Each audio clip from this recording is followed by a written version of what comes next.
Hello, hi everyone. আজ তোমাদের সাথে একটা নতুন ভিডিও শেয়ার করছি। তোমরা অনেকেই জানো আমি স্যালনে জব করি। তো যারা জানো না তাদের জন্য বলে দিচ্ছি, আমি স্যালনে জব করি।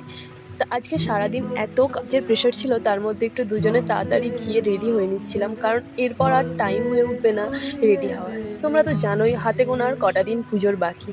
তার মধ্যে আমাদের স্যালনে একটা স্মুথিং স্ট্রেটনিংয়ের অফার চলছিল, তার জন্য কাজের ভালোই রাশ ছিল। সেই জন্য আর কোনো ভিডিও করা সম্ভব হয়নি। আজ তোমাদের সাথে আমি স্যালনে কি করি সারাদিন সেইগুলোই তোমাদের সাথে আজ শেয়ার করব। হয়তো অনেক কিছু শেয়ার করতে পারবো না, কারণ কাজের চাপে বুঝতেই পারছো সেরকমভাবে কিছু শেয়ার করা যায় না। তো আমি প্রথমে একটা ক্লায়েন্টকে ধরে নিয়েছিলাম, স্মুথনিং করবে তিনি। আজকে খুব কাজের ভিড় ছিল যেহেতু অফার চলছিল। তো আমি সব কাজের ডিটেলস হয়তো আমি তোমাদের দেখাতে পারবো না, একটা কাজই তোমাদের দেখালাম। দেখো ওনার ফেসটা দেখেই মনে হচ্ছে উনি খুব হ্যাপি। উনি স্মুথনিং করিয়েছিল। সারাদিন কাজের এত প্রেশার আর ভিডিও হয়ে ওঠেনি। তো তোমরা অবশ্যই জানাতে ভুলবে না যে আমার এই কাজটা কেমন লাগলো।